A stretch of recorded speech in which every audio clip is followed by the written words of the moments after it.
Hello, എല്ലാവർക്കും നമസ്കാരം. ഇന്ന് നമ്മൾ ഡിസ്കസ് ചെയ്യാൻ പോകുന്നത് ഫിനാൻഷ്യൽ പ്ലാനിങ് ആൻഡ് ഇൻവെസ്റ്റ്മെൻറ്റ് അതിനെക്കുറിച്ചാണ്. എല്ലാവരുടെ ജീവിതത്തിലും വ്യത്യസ്തങ്ങളായുള്ള ആവശ്യങ്ങളുണ്ടാകും. വ്യത്യസ്തമായിട്ടുള്ള സാമ്പത്തിക അടിത്തറയിൽ നിന്നായിരിക്കും വന്നിട്ടുണ്ടാവുക.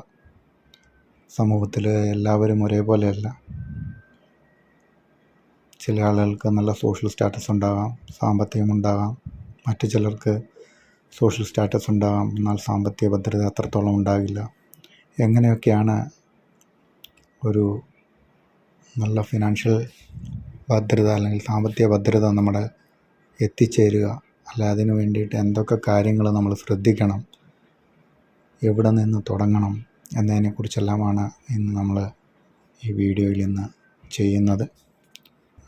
എല്ലാവർക്കും അറിയാവുന്ന പോലെ എല്ലാവർക്കും ആഗ്രഹം കാണും, നമുക്കൊരു വീട് വയ്ക്കണം, ഒരു കാറ് വാങ്ങണം, നമ്മുടെ കയ്യിലും പൈസ എടുക്കാനുണ്ടാകണം. ഒരാവശ്യം വന്നാൽ മറ്റാരോടും കടം വാങ്ങിക്കേണ്ട അവസ്ഥ, അല്ലെങ്കിൽ ഒരു ലോണിന് ഓടി നടക്കേണ്ട അവസ്ഥ, അതൊക്കെ ഒട്ടുമിക്ക ആളുകളും അനുഭവിച്ചിട്ടുണ്ടാകും. ബാങ്കുകൾ തോറും കയറി ഇറങ്ങി നടക്കുക, അല്ലെങ്കിൽ ഒരു ഹോസ്പിറ്റൽ കാര്യങ്ങൾ വന്നു കഴിയുമ്പം എവിടെ നിന്ന് ആരുടെ അടുക്കൽ പോയി നമ്മൾ കൈനീട്ടും. ഇതിനെക്കുറിച്ചെല്ലാം നമുക്ക് വല്ലാത്ത വേവലാതിയാണ്. അങ്ങനത്തെ ഒരു സിറ്റുവേഷൻസ് നമുക്ക് ഒരു പരിധി വരെ നമുക്ക് ഒഴിവാക്കാം, നല്ലൊരു സാമ്പത്തിക ആസൂത്രണം നമുക്കുണ്ടെങ്കിൽ. അതിനുമായിട്ടുള്ള വീഡിയോ ആണ് ഇന്ന്. അതാണ് നമ്മൾ ഈ ഒരു വിഷയമാണ് ഇന്ന് ചർച്ച ചെയ്യുന്നത്. സാമ്പത്തിക ആസൂത്രണം പേര് സൂചിപ്പിക്കുന്ന പോലെ തന്നെ ഒരു ആശയമാണ്, ഒരു മാനേജ്മെൻറ്റാണ്. ഫിനാൻസ് മാനേജ്മെൻ്റ് എന്നാണെങ്കിലും പറയാം. ഒരു ഫിനാൻസിങ് പ്ലാനിങ്, അതിനാദ്യം വേണ്ടത് നല്ലൊരു ആശയമാണ്. നമുക്കൊരു ലക്ഷ്യമുണ്ടാകണം. നമുക്ക് ലക്ഷ്യമില്ലെങ്കിൽ നമ്മൾ എന്ത് പ്ലാൻ ചെയ്തിട്ടും കാര്യമില്ല. ലക്ഷ്യം വേണം. ലക്ഷ്യമുണ്ടെങ്കിലേ നമുക്ക് അത് വെച്ചിട്ടൊരു പ്ലാൻ തയ്യാറാക്കാൻ കഴിയുള്ളൂ. 1000 രൂപ ദിവസ വരുമാനമുള്ള ഒരു വ്യക്തി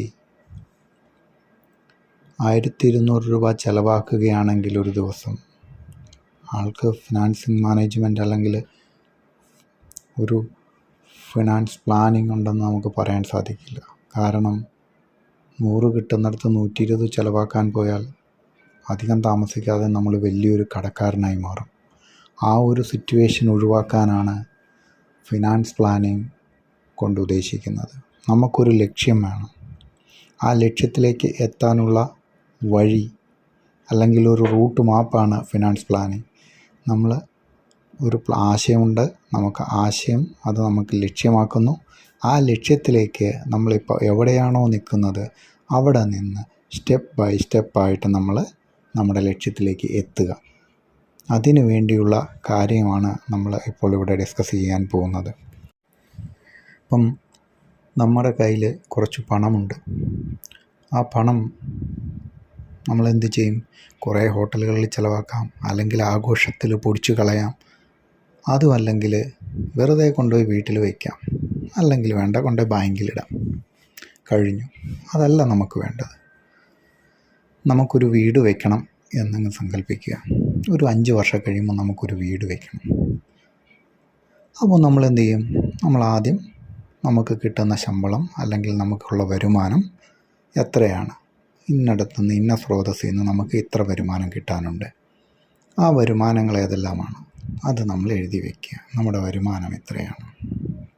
ഇനി നമ്മുടെ ചിലവുകൾ നോക്കുക. നമുക്ക് ഇന്ന ചിലവുകളുണ്ട്. ചിലപ്പോൾ മക്കളുടെ വിദ്യാഭ്യാസമാകാം, അല്ലെങ്കിൽ കുടുംബത്തിൻ്റെ ആവശ്യങ്ങൾക്കുള്ളതാകാം, ഹോസ്പിറ്റൽ കേസുകളുടെ ആകാം, അതല്ലെങ്കിൽ ലോൺ എന്തെങ്കിലും എടുത്തിട്ടുണ്ടെങ്കിൽ അത് റീപേയ്മെൻറ്റ് ചെയ്യേണ്ടതാകാം, ദൈനംദിന ചിലവുകൾക്കുള്ളതാകാം. ഇങ്ങനെ ചിലവുകൾ നിങ്ങൾ എഴുതി വയ്ക്കുക. ഈ ചിലവുകൾ എഴുതുമ്പം ഒരു കാര്യം ശ്രദ്ധിക്കണം. പ്രയോറിറ്റൈസേഷൻ ഇമ്പോർട്ടൻ്റ് ആണ്. അതായത് മുൻഗണന നൽകുക. അതായത് ഇപ്പം കിട്ടിയാൽ തന്നെ അന്നേരപ്പം തന്നെ കൊടുക്കേണ്ട ചില കാര്യങ്ങളുണ്ടാകും. അത് ഫസ്റ്റ് എഴുതണം. അതിൻ്റെ ഇമ്പോർട്ടൻസ് നോക്കിയിട്ട് അതിനെ ഫസ്റ്റ് ആക്കുക. അതിലും ശകലകൂടെ ഇമ്പോർട്ടൻസ് കുറഞ്ഞ് ഇന്ന് കൊടുത്തില്ലെങ്കിലും കുഴപ്പമില്ല, നാളെ കൊടുക്കാമെന്നുള്ളത് രണ്ടാമതാക്കുക. പിന്നെ അവശ്യ സാധനങ്ങൾ വാങ്ങിക്കാനുള്ള, ആവശ്യമുള്ള സാധനങ്ങളാണെങ്കിൽ അത് വാങ്ങിക്കുക. ആവശ്യമില്ലാത്തതാണെങ്കിൽ അതിനെ ഒഴിവാക്കാൻ കഴിയുമെങ്കിൽ ഒഴിവാക്കുക, അല്ലെങ്കിൽ അതിന് പകരം സബ്സ്റ്റിറ്റ്യൂട്ട് വാങ്ങിക്കുക. അങ്ങനെ കുറച്ച് പൈസ നമുക്ക് സേവ് ചെയ്യാം. അങ്ങനെ അതിൻ്റെ ഇമ്പോർട്ടൻസ് അനുസരിച്ചിട്ട് നമ്മൾ അതിനെ അറേഞ്ച് ചെയ്യണം. എന്നിട്ട് ടോട്ടൽ നോക്കുക, എത്രയാകുന്നുണ്ട്, നമുക്ക് എത്ര വരുമാനമുണ്ടെന്ന് നോക്കുക. അപ്പോൾ നമ്മുടെ വരവിനെക്കാട്ടിലും കുറവാണ് നമ്മുടെ ചിലവെങ്കിൽ ബാക്കി ഉള്ള തുക നോക്കുക. ബാക്കിയുള്ള തുകയിൽ 50% നിങ്ങളുടെ സേവിങ്സിലേക്ക് മാറ്റി വയ്ക്കണം. ബാലൻസും കഴിഞ്ഞ് നമ്മുടെ മിച്ചം വരുന്ന വരുമാനത്തിൽ ഒരു 50% നിങ്ങൾ സേവിങ്സിലേക്ക് മാറ്റി വയ്ക്കുക.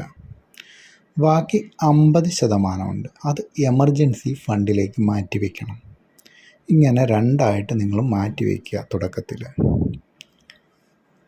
നിങ്ങളുടെ കടങ്ങൾ കുറേശ്ശെ തീരുന്നുണ്ടെങ്കിൽ, അല്ലെങ്കിൽ അത് തീർന്നു കഴിഞ്ഞതിന് ശേഷം ഏറ്റവും കൂടുതൽ പലിശ പോകുന്ന ലോണുകൾ ആദ്യം തന്നെ നിങ്ങൾ ഒഴിവാക്കണം. അവ തീർക്കുക, അത് ക്ലോസ് ചെയ്യുക ആദ്യം ഫസ്റ്റായിട്ട് ചെയ്യേണ്ടത്.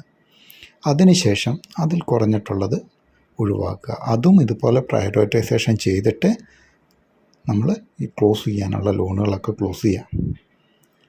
നിങ്ങൾ ഈ മാറ്റി വയ്ക്കുന്ന സേവിങ്സ് എന്ന് പറയുന്നത് നമ്മളിപ്പം ബാങ്കിൽ കൊണ്ടുപോയിട്ടാൽ നമുക്ക് എത്ര പലിശ കിട്ടുമെന്ന് നോക്കുക, അതിനുണ്ടാകുന്ന ബാധ്യതകൾ നോക്കുക.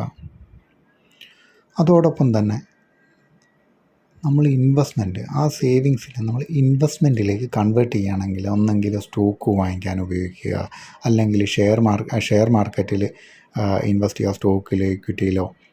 അത് അറിയാവുന്ന രീതിയിൽ നന്നായിട്ട് മനസ്സിലാക്കിയതിന് ശേഷം ഇൻവെസ്റ്റ് ചെയ്യുക. ഷെയർ മാർക്കറ്റിലൊക്കെ ഇൻവെസ്റ്റ് ചെയ്യുമ്പം റിസ്ക് ഫാക്ടറുണ്ട്. എല്ലാ മേഖലയിലും റിസ്ക് ഫാക്ടറുണ്ട്. ഷെയർ മേഖലയിൽ ഇൻവെസ്റ്റ് ചെയ്യുമ്പം പ്രത്യേകിച്ചും റിസ്ക് ഫാക്ടറുണ്ട്. മാർക്കറ്റ് അപ്പ് ആൻഡ് ഡൗൺ ആകുന്നതനുസരിച്ചാണ് നമുക്കവിടെ പ്രോഫിറ്റ് അല്ലെങ്കിൽ ലോസ് ഉണ്ടാവുക. അത് ശ്രദ്ധിച്ച് ചെയ്യേണ്ട കാര്യങ്ങളാണ്. അത് നമുക്ക് മറ്റൊരു വീഡിയോയിൽ ചെയ്യാം.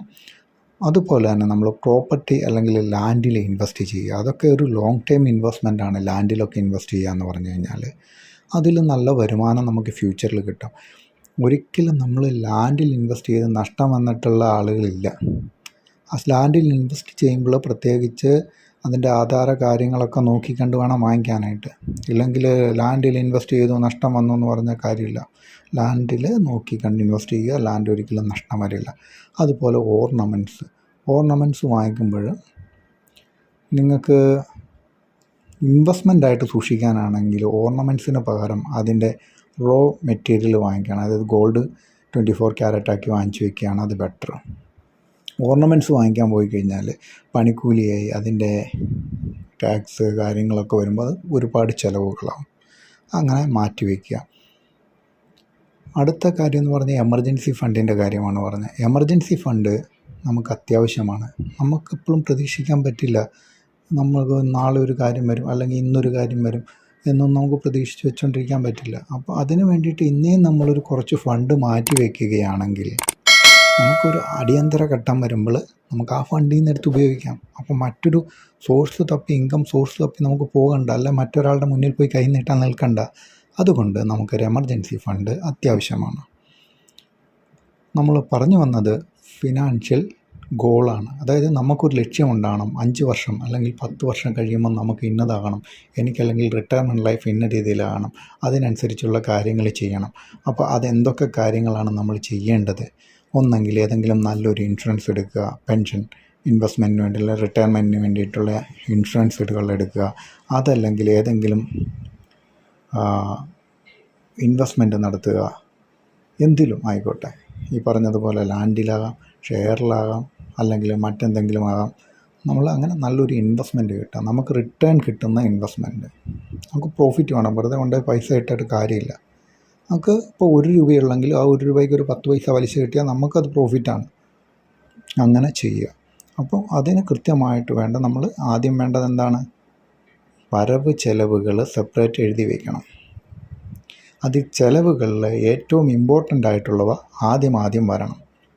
അതിൽ തന്നെ ഏറ്റവും ആദ്യം കൊടുത്തു തീർക്കേണ്ടത്, ഏറ്റവും അത്യാവശ്യമായിട്ട് കൊടുത്തു തീർക്കേണ്ടത്, അല്ലെങ്കിൽ നമുക്ക് ഏറ്റവും കൂടുതൽ ബാധ്യത ഉണ്ടാക്കുന്നത്, അത് നമ്മൾ ആദ്യം ഒഴിവാക്കുക. അത് ഒഴിവാക്കി കഴിഞ്ഞാൽ തന്നെ നമുക്ക് നല്ലൊരു ഫിനാൻഷ്യൽ സിസ്റ്റം ഡെവലപ്പ് ചെയ്യാൻ സാധിക്കും. അങ്ങനെ നമുക്കൊരു സാമ്പത്തിക അച്ചടക്കം ഉണ്ടായിക്കഴിഞ്ഞു കഴിഞ്ഞാൽ നമ്മൾ ഈ പറഞ്ഞ ഗോളിലേക്ക് നമുക്ക് പതുക്കെ പതുക്കെ സ്റ്റെപ്പ് ബൈ സ്റ്റെപ്പായിട്ട് കയറിപ്പോവാം. ഒറ്റയടിക്ക് കയറിപ്പോകാൻ നോക്കിക്കഴിഞ്ഞാൽ നമ്മൾ വീഴും, സ്വാഭാവികമായിട്ടും വീഴും. അതിൽ പല പല പ്രശ്നങ്ങളുണ്ടാവും.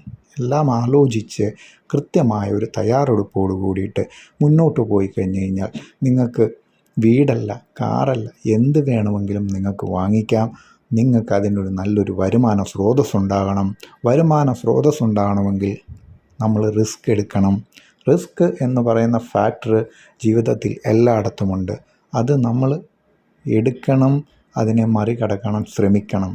തീർച്ചയായിട്ടും നമുക്ക് മുന്നോട്ട് പോകാൻ സാധിക്കും. അതിനു വേണ്ടിയിട്ട് നമുക്ക് ഒരുമിച്ച് പ്രയത്നിക്കാം. അടുത്തൊരു വീഡിയോയുമായിട്ട് വീണ്ടും കാണാം. നന്ദി, നമസ്കാരം.